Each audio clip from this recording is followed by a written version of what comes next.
ఆచి చికెన్ మసాలా. బాబుని కలిసిన పెద్ద ఆయన నిజంగానే పెద్దనే. విషయానికి వచ్చేసరికి పశ్చిమ గోదావరి జిల్లాలోని సిద్ధాంతం అనే ఒక గ్రామం. ముఖ్యమంత్రి చంద్రబాబు గారు పర్యటించారు. ఈ సందర్భంగా ఒక వీడియో వైరల్ అయింది.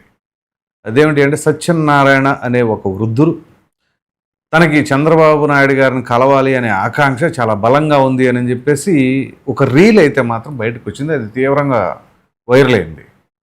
సో ఆ పెద్ద ఆయన్ని ఇక చంద్రబాబు నాయుడు గారు కూడా ఖచ్చితంగా నేను కలుస్తాను అని చెప్పేసి ఆయన ట్వీట్ చేయటం, ఈ సందర్భంగా ఆయన వచ్చి కలవడం ఇది జరిగింది. మీరు గనక ఆ విజువల్స్ చూస్తే చంద్రబాబు నాయుడు గారు ఆ సత్యనారాయణ గారిని కలిసినప్పుడు మాట్లాడిన మాటలు, ఆ సత్యనారాయణ గారి యొక్క భావోద్వేగాలు అవన్నీ చూస్తే నిజంగా మామూలుగా మనకి ఒక సినిమా చూస్తే ఆ సినిమా ఎంత కిక్కిస్తుంది అనే దానికంటే కూడా ఆ విజువల్స్, ఆ పెద్ద ఆయన మాట్లాడే మాటలు చూస్తూ ఉంటే చంద్రబాబు నాయుడు గారితో ఖచ్చితంగా ప్రతి ఒక్కరూ కూడా ఆయనలో వాళ్ళ తాతను చూసుకుంటారు. మొహమాటం లేకుండా చెప్తున్నాను. ఆ పెద్ద వయసులో ఉన్నప్పుడు అటువంటి వ్యక్తికి ఒక బూస్ట్ ఇచ్చేలాగా, ఇంకా వాళ్ళకి ఆయుష్ ఇంకొక 5 ఏళ్ళు పెరిగినా ఆశ్చర్యపడనక్కర్లా, అటువంటి సందర్భం అది.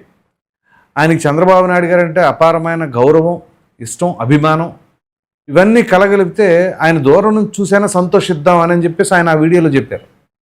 మామూలుగా ఆ రీల్ వైరల్ అయిన దాంట్లో అటువంటి ఆయన డైరెక్ట్గా చంద్రబాబు నాయుడు గారు పిలిపించుకొని ఆయనతో ముచ్చటించారంటే అసలు అది మామూలు విషయం కాదండి. వీటన్నిటికంటే ట్విస్ట్ ఏంటో తెలుసా? అసలు మామూలుగా అతని వయసు 96 సంవత్సరాలు, నాట్ ఈవెన్ గ్లాసెస్, కళ్ళజోడు కూడా లేదు ఆయనకి. అంత పటిష్టంగా ఉన్నారు, ఆరోగ్యకరంగా ఉన్నారు, అంతా బాగుంది.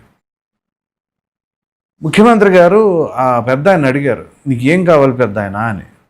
ఆయన చెప్పిన మాటలేంటో వింటారా? మా ఊరికి డ్రైనేజ్ లేదండి, మా ఊరికి రోడ్లు లేవండి.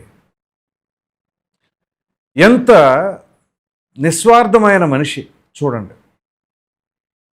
ఇవాళ అంతా కూడా స్వార్థంతో ప్రతి ఒక్కరు కూడా అల్లాడిపోతూ ఉంటారు. మామూలుగా ఒక ముఖ్యమంత్రి గారు అడిగినప్పుడు, అయ్యా నీకేం కావాలి పెద్ద ఆయన అంటే, బాబు నాకు ఇది చేయి, నాకు అది చేయని చెప్పేసి ఎవరైనా సరే సర్వసాధారణ మనిషి నైజం అది.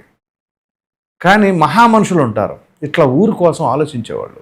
ఇటీవల నేను ఇప్పుడు ఈ టైటిల్లో కూడా పెద్ది అని ఎందుకు పెట్టానంటే, ఆ సినిమా పెద్ది సినిమా రామ్ చరణ్, సానా బుచ్చిబాబు డైరెక్షన్లో ఒక అద్భుతమైన సినిమా అని చెప్పేసాను. నేను ఇందులో సినిమా ఎందుకు తీసుకొస్తున్నానంటే, ఆ సినిమాకి సమాజానికి లింక్ అయి ఉంది కాబట్టి అది దీనికి యాప్ట్ అవుతుందనే ఉద్దేశంతో తీసుకొచ్చాను. ఒక ఊరి కోసం ఒక యువకుడు పడే తపన, గుర్తింపు కోసం చేసిన పోరాటం ఆ పెద్ది అనే సినిమా. ఇటీవల కాలంలో అటువంటి అద్భుతమైన సినిమా రాలా. స్టోరీ పరంగా, సబ్జెక్ట్ పరంగా, ఎంటర్టైన్మెంట్, సరదాలు అనుకుంటే దట్ ఈస్ డిఫరెంట్, ఆ సినిమా కాదు. కానీ ఇది ఒక మంచి అద్భుతమైన కథ. సేమ్ నిన్న పెద్ద ఆయన మాట్లాడుతూ మా ఊరికి డ్రైనేజ్ లేదండి సాక్షాత్ ముఖ్యమంత్రి గారితో.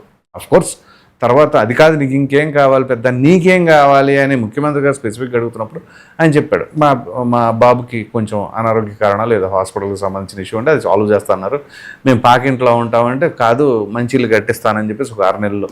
అది కూడా చంద్రబాబు నాయుడు గారే నీకు మంచి ఇల్లు కావాలా, మంచి ఇల్లు కావాలని రిపీటెడ్గా అడిగారు. సాధారణంగా అవతల వాళ్ళకి అవకాశం వచ్చినప్పుడు వాళ్ళు అవకాశం తీసుకొని మొత్తం వాళ్ళే అడిగేస్తూ ఉంటారు. అటువంటిది రిపీటెడ్గా ముఖ్యమంత్రి గారు అడగాల్సి వచ్చింది. అది ఆయన యొక్క విజ్ఞత, ఆయన సంస్కారం. పెద్ద ఆయనకి చదువు కంటే కూడా గుణం ఎంత గొప్పదంటే నిన్న ఆయన చూసిన తర్వాత అర్థమైంది. నిజంగా నేను మా తాతగారిని చూసుకున్న ఆయనలో ఎంత బ్రహ్మాండంగా ఆరోగ్యకరంగా తన బిడ్డలతో, 3 కూతుర్లు 2 కొడుకులట. ఆల్మోస్ట్ వాళ్ళందరికీ ముగ్గురు పిల్లలు ఉన్నారు. 2 ఆడపిల్లలు, 1 బాబు ఉన్నాడు. 3 ఆడపిల్లలకి. మగ పిల్లలకు వచ్చేసరికి ఒక ఆయనకి 2 మగ పిల్లలు, ఒక ఆయనకేమో 2 ఆడపిల్లలట. సో వీళ్ళు 4, ఆ పిల్లలు 9 మంది, మొత్తం ఆడపిల్లల పిల్లలు 9 మంది, వీళ్ళొక 4, 13. ఇవి కాకుండా ఈ 6, 5 దాంట్లో. సో మొత్తం మీద ఆడపిల్లలు, వీళ్ళ పిల్లలు, వీళ్ళ బంధువులు కలిపి ఒక 200-300 మంది దాకా ఉన్నారంట వాళ్ళ కుటుంబ సభ్యులే. చాలా సంతోషకరం అని చెప్పేసి. ఇప్పుడు అక్కడ మనం మెచ్చుకోవాల్సిన అంశం ఏంటి అంటే, ఒక ముఖ్యమంత్రి గారు సామాన్యుడిని ఆ రకంగా ఇమీడియట్గా రెస్పాండ్ అయ్యి కలుస్తానని చెప్పేసి అంటారు చూసారా. ఎంతమంది చేస్తున్నారు ఆ రకంగా? మనం చూసాం గత 5 ఏళ్లలో ప్రజాప్రతినిధులకి మంత్రులకే దిక్కు లేదు. అపాయింట్మెంట్ల కోసం అదిగో ఇప్పుడు ఆ కేఎన్ఆర్ అనే వ్యక్తి ఫోటో దిగితే 50,000 ఏదో ఉంది మొత్తానికి, అపాయింట్మెంట్ ఇస్తే 5 లక్షలు అట్లా ఏదో కలెక్ట్ చేశాడని చెప్పేసి కూడా ఆరోపణలు వస్తున్నాయి. ఇక్కడ చూడండి, ఆ పెద్ద ఆయన్ని అక్కడ వీడియో వైరల్ అవటం ఏంటి, ఇమ్మీడియట్గా సిద్ధాంతం ఆయన వస్తున్నారని చెప్పేసి ఆయనకి అపాయింట్మెంట్ ఇవ్వటం ఏంటి ముఖ్యమంత్రి గారు. ఈయనేమో ఆ అపాయింట్మెంట్కి వెళ్ళి మా ఊరు గురించి చూడండి, మాకు డ్రైనేజ్ సిస్టమ్ లేదండి అని చెప్పేసి అన్నారంటే ఎంత గొప్పతనం అది. సో ఆ పెద్ద ఆయనకి నిజంగా ఇంకా ఆరోగ్యకరంగా భగవంతుడు సాధారణంగా ఇచ్చిన ఆయుష్ కంటే కూడా ఇంకొక 5 ఏళ్ళు ఇంకో 10 ఏళ్ళు ఉంటే ఆరోగ్యకరంగా బాగుండాలని చెప్పేసి అయితే కోరుకుందాం. ఎందుకంటే ఇటువంటివి చాలా అరుదుగా జరుగుతూ ఉంటాయి ఎవరికైనా సరే. అంటే వాళ్ళ జీవితంలో ఒక అద్భుతాలు. ఆయనకు 96 ఏళ్ళు, ఆయన సతీమణికి 80 ఏళ్ళట. సో ఈ రోజుల్లో అంత దీర్ఘాయుషుగా ఆరోగ్యవంతంగా ఎంతమంది ఉంటున్నారు? 60 ఏళ్ళు వచ్చేసి, 60 దాకా ఎందుకులే, 40లోనే బీపీలు షుగర్లు వచ్చేసి ఎవరికాళ్ళు ఏలగ పడిపోతూ ఉన్నారు. సో ఇక 60 దాకా అంటే ఇక అది అంతంత మాత్రంగా ఉంది. సో అటువంటిది ఈ పెద్ద ఆయన బ్రహ్మాండంగా ఆరోగ్యకరంగా ఉంటూ తన ఊరు బాగుండాలి అని చెప్పేసి ఆ నిస్వార్థమైన జీవితం అనిపిస్తున్నారు చూసారా. అందువల్లే అదే వాళ్ళ యొక్క ఆరోగ్య రహస్యం.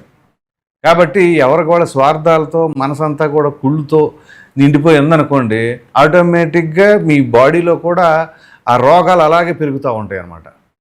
సో కాబట్టి ఈ సిద్ధాంతంలో నిన్న జరిగింది ఏదైతే ఆ రైతులను కలవాలి అని చెప్పేసి వెళ్ళిన దానికి కాను, ఏది ఈ భూములకు సంబంధించిన వ్యవహారం. సో ఇదంతా ఒక ఎత్తు అయితే, ఆ పెద్ద ఆయన కలిసింది మరొక ఎత్తు. సో ఈ విధంగా ప్రజలందరూ కూడా ప్రధానంగా ఆలోచించవలసింది ఏంటి అంటే, నా కుటుంబం అదే దానికంటే కూడా ముందు నా ఊరు అనేది చూడండి. ఆ తర్వాత ఆటోమేటిక్గా మన ఊరు బాగుపడిందంటే మనం బాగుపడినట్టే. సో ఇటువంటి నిస్వార్థకరమైన జీవితాలు ప్రతి ఒక్కరూ ఉండాలి అని చెప్పేసి అయితే కోరుకుందాం. సో మరి మీరే అనుకుంటున్నారు, ఈ పెద్ద ఆయన చేసిన తీరు నిజంగా పెద్దలాగానే చేశాడా అని అనుకుంటున్నారా లేదా అనే అభిప్రాయాన్ని కామెంట్ రూపంలో తెలియచేయండి. Thank you.